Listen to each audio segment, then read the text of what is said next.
Polička, město Bohuslava Martinů, patří však jen našemu nejslavnějšímu rodákovi, kde pak? Polička je pulzující město plné historie, kultury, vzdělanosti a v neposlední řadě sportu.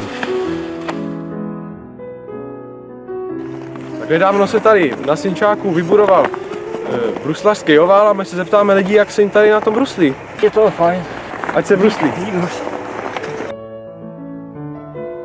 Ano, poličská sportoviště jsou plná sportu chtivých nadšenců od krupnění až do pozdních nočních hodin.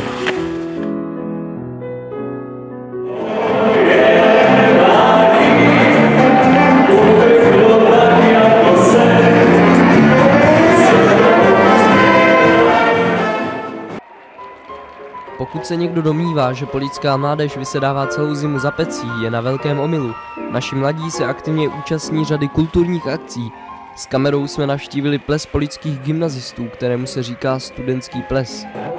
Tato tradiční akce není jen pouhým trdlováním, ale skládá se například z obřadu zvaného stužkování, během kterého jsou zúčastněni bombardovány s prškami mincí. Na samý závěr proběhne pod bedlivým dozorem pedagogů i samotného pana ředitele slavnostní přípitek. V průběhu večera probíhá rovněž tzv. Přetančení, kdy se mladší kamarádi maturantů předvádějí se svým umem. Ovej, děvčata, hop, bravo. A co když z přemíry tance a aktivit dojde energie? I na to myslí zkušení pořadatelé.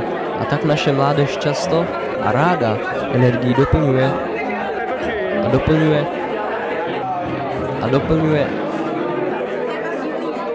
a doplňuje a doplňuje a doplňuje a doplňuje a doplňuje a doplňuje a doplňuje a doplňuje a doplňuje a doplňuje.